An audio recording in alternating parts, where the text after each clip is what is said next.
Movie की starting Angelina नाम की लड़की से होती है जो कि 18 साल की थी और वो अपनी फैमिली का खर्चा उठाने के लिए एक लॉन्ड्री में काम करती थी। उसे वहाँ काम करना पसंद नहीं था लेकिन मजबूरी में उसे काम करना पड़ता है। उसी रात जब वो अपने घर थी तब हम देखते हैं कि उसकी मॉम को वॉमिटिंग हो रही थी। असल में उसकी मॉम एक अल्कोहलिक थी और उसके डैड भी कुछ हद तक एक अल्कोहलिक ही थे। एंजेलिना के पेरेंट्स में नहीं बनती थी और उनके घर में हर छोटी छोटी बात को लेकर बहस होती ही थी। लेकिन इन बातों को छोड़कर एंजेलिना अपनी सिस्टर जोजो को काफ़ी प्यार करती थी और उसका ख्याल भी रखती थी।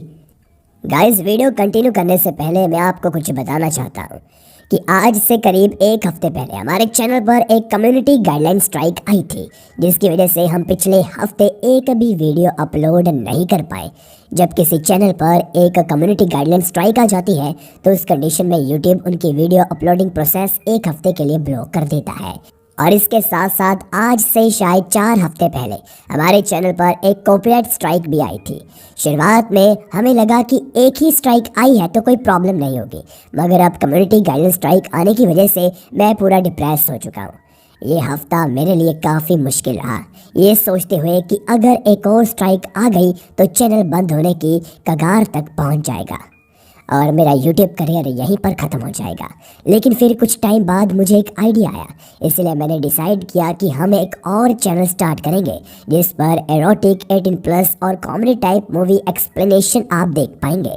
आपसे यही गुजारिश है कि आपने जिस तरह हमारे इस चैनल को सपोर्ट किया उसी तरह आप हमारे दूसरे चैनल को भी सपोर्ट करें, ताकि अगर ये चैनल किसी वजह से बंद भी हो जाए तो आपको इसी तरह हमारे दूसरे चैनल पर वीडियो देखने को मिलती रहे। हम इतनी मेहनत से आपके लिए डेली वीडियो अपलोड करने की कोशिश करते हैं और अब इस बार आपकी बारी है। जैसे मुसीबत आने पर फैमिली हमारे साथ होती है, उसी तरह इस मुसीबत में अगर आप हमें सपोर्ट करेंगे तो काफ़ी मोटिवेशन हमें मिलेगी।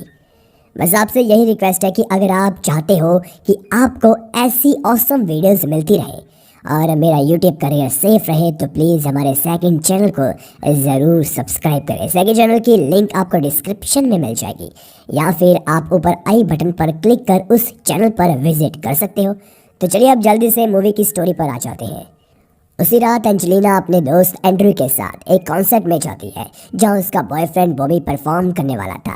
वहां जाकर वो बॉबी की परफॉर्मेंस देखती है, जिसके बाद बॉबी उसके पास आता है और दोनों वहीं किस करने लगते हैं। इसके बाद बॉबी उसे अपने घर ले जाता है और उसके साथ नाइट स्पेंड करता है। अगली सुबह बॉबी एंजेलिना को एक वॉन नाम के फोटोग्राफर के बारे में बताता है जो कि लड़कियों की अश्लील पिक्स लेकर वेबसाइट में डाला करता था। बॉबी एंजेलिना को उसी के साथ फ़ोटोशूट करने का कहता है क्योंकि वो एक फ़ोटोशूट के बदले $500 देने वाला था। बॉबी कहता है कि कब तक तुम लोगों के गंदे कपड़े धोती रहोगी, उससे तुम अपनी फैमिली की कंडीशन भी ठीक नहीं कर पाओगी।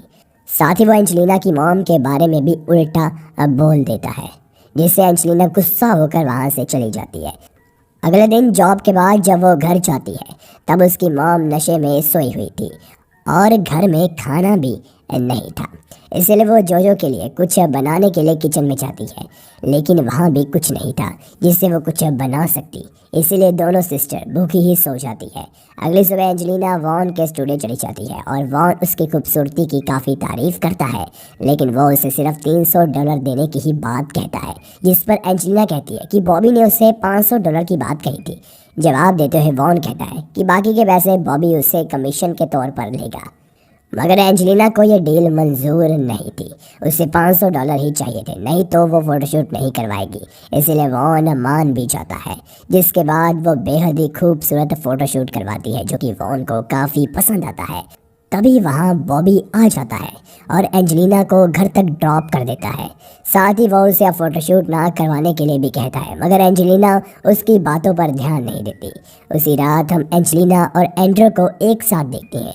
असल में एंजेलिना घर छोड़कर दूसरे शहर जाने वाली थी और अगली सुबह वो सामान भी पैक कर रही थी, लेकिन उसकी मॉम उससे कुछ नहीं पूछती है। इसके बाद एंजेलिना एंड्रू के साथ दूसरे शहर चली जाती है। वहीं पहुंचकर वो एक आदमी का घर ढूंढने लगते हैं जो उन्हें रेंट पर रूम देने वाला था।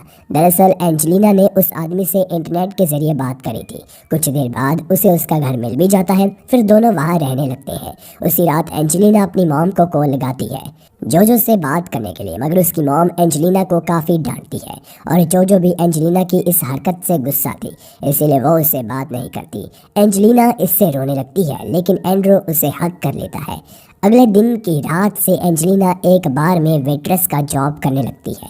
वहीं फ्रांसिस नाम का एक लड़का एंजेलिना के साथ फ्लर्ट करता है, मगर एंजेलिना उस पर ज़्यादा ध्यान नहीं देती। दूसरी तरफ एंजेलिना और एंड्रू जहाँ रह रहे थे, वहाँ का ओनर पैको एंड्रू को एक गे क्लब में लेकर जाता है। दरअसल पैको एक गे होता है। वहाँ बार में एंजेलिना एक लड़की से बात कर रही थी, जिसमें एंजेलिना बताती है कि उसने यहाँ आने से पहले एक अडल्ट फोटोशूट कराया था, जिस पर वो लड़की उसे एक स्टूडियो के बारे में बताती है जहाँ अडल्ट वीडियोस बनती है, लेकिन एंजेलिना इस पर कुछ नहीं बोलती। वहीं एंड्रू जब घर आता है तब वो एंजेलिना को सोते हुए देखता है। वो उसे डिस्टर्ब नहीं करना चाहता था, लेकिन एंजेलिना की आंख खुल जाती है। कुछ देर बाद एंजेलिना एंड्रू से कहती है कि एक दिन तुम्हें तुम्हारी परफेक्ट पार्टनर मिल जाएगी, जिस पर एंड्रू धीमी आवाज़ में कहता है कि उसने अपनी पार्टनर को ढूंढ लिया है, लेकिन उस लड़की ने एंड्रू को नहीं ढूंढा। असल में एंड्रू एंजेलिना से ही प्यार करता था, लेकिन वो उसे अभी तक कुछ बोल नहीं पाया था। नेक्स्ट डे एंजेलिना उसी स्टूडियो जाती है जिसके बारे में पिछली रात बार में एक लड़की ने उसे बताया था। जब वो वहाँ पहुँचती है तब एक लेडी उससे कुछ सवाल करती है, साथ ही एंजेलिना सभी टर्म्स एंड कंडीशन भी मान लेती है। जिसके बाद वो मेकअप रूम में जाती है जहाँ उसका मेकअप होता है, और फाइनली मार्गरेट नाम की लेडी जो कि वहाँ की डायरेक्टर थी, वो उसकी वीडियो शूट करती है। मार्गरेट को भी एंजेलिना की बॉडी पसंद आती है और उसकी वो तारीफ भी करती है। वहीं उसका नया नाम चेरी रखा जाता है। उसी रात एंजेलिना एक बार में कोई मैगजीन देख रही थी, तभी फ्रांसिस वहां आता है और फिर दोनों में बातें स्टार्ट हो जाती है। कुछ देर बाद हम एंजेलिना को उसके घर में देखते हैं जहां वो फ्रांसिस के साथ एक पार्टी में जाने के लिए रेडी हो रही थी। तभी हमें पता चलता है कि उसे एंड्रू के साथ मूवी देखने भी जाना था, लेकिन वो उसकी बजाय फ्रांसिस के साथ पार्टी में जा रही थी। इसे एंड्रू थोड़ा सा अपसेट हो जाता है। वही पार्टी में फ्रांसिस एंजेलिना को अपनी मॉम से मिलवाता है, जहां उसकी मॉम को पता था कि एंजेलिना कहाँ काम करती है। इसी वजह से एंजेलिना थोड़ा अनकंफर्टेबल फील करती है। इसके बाद फ्रांसिस उसे एक पेंटिंग दिखाता है और बताता है कि उसे पेंटिंग का काफ़ी शौक है। जिसके बाद दोनों बिल्डिंग के टेरेस पर जाकर एक दूसरे को किस करते हैं। नेक्स्ट डे एंजेलिना स्टूडियो जाकर अपना फोटोशूट करवाती है। फिर हम मार्गरेट को देखते हैं जो कि उन्हीं फोटोज़ को देख रही होती है। तभी वहाँ जिलियन आ जाती है। दरअसल जिलियन और मार्गरेट रिलेशन में थे और दोनों एक साथ ही रहा करते थे। उसे एंजेलिना की फ़ोटोज़ को देखकर उसकी एज कम लगती है, जिस पर मार्गरेट उसे बताती है कि एंजेलिना 18 साल की है और इस काम को करने के लिए लीगल है। डिनर करने के बाद मार्गरेट क्लब में जाती है जहां उसके स्टूडियो के बाकी मेंबर्स भी मौजूद थे। एंजेलिना भी वहीं थी और मार्गरेट उसे ही देख रही थी। वहीं जब मार्गरेट घर आती है तब उसकी जिलियन के साथ बहस हो जाती है, क्योंकि मार्गरेट ने एंजेलिना की फ़ोटोज़ अपनी साइट पर अपलोड नहीं करी थी, और ऐसा इसलिए क्योंकि मार्गरेट एंजेलिना को पसंद करती थी। ये बात जिलियन को भी समझ आ गई थी, इसलिए वो इतना गुस्सा कर रही थी। अगले दिन इसी वजह से मार्गरेट का मन उसके काम में नहीं लग रहा था। वहीं एंजेलिना घर जाकर देखती है कि उसकी मॉम और जोजो वहाँ आए हुए हैं। एंजेलिना फ्रांसिस नाम के लड़के के साथ रिलेशन में ये बात पैको उसकी मॉम को बता देता है, जिसके बाद उसकी मॉम एंजेलिना को फ्रांसिस से मिलवाने के लिए कहती है। इसलिए एंजेलिना सभी को लेकर एक रेस्टोरेंट में जाती है, लेकिन काफ़ी देर होने के बाद भी फ्रांसिस वहाँ नहीं आता। एंजेलिना उसे कॉल लगाती है, तब वो बताता है कि वो किसी काम में बिजी है।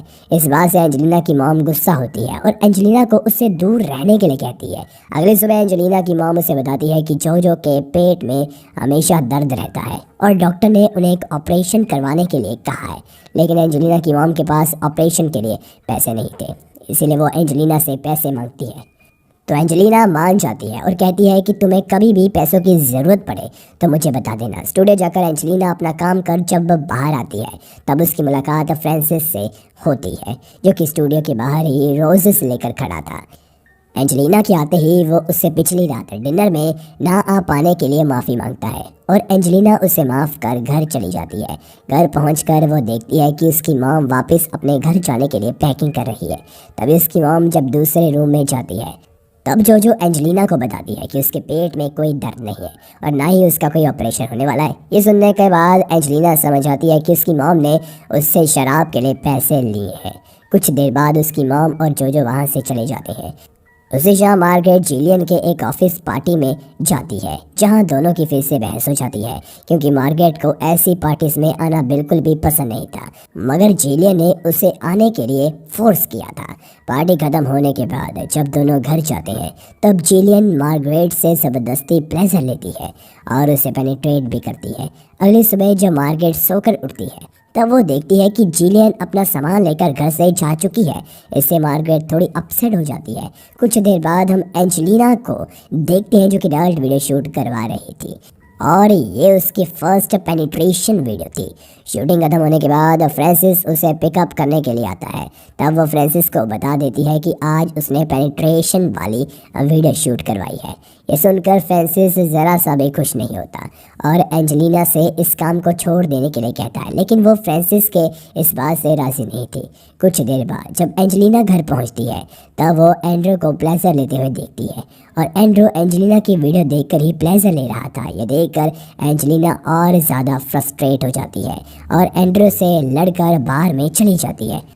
थोड़ी देर बाद मार्गरेट भी वहाँ आ जाती है। फिर दोनों एक दूसरे को अपनी बातें बताते हैं, साथ ही दोनों एक दूसरे को किस भी करते हैं और एंजेलिना वहीं से मार्गरेट के घर चली जाती है। अगले दिन से एंजेलिना मार्गरेट की जगह स्टूडियो में डायरेक्टर बन जाती है और दोनों हमेशा के लिए एक दूसरे के साथ ही रहने लगते हैं।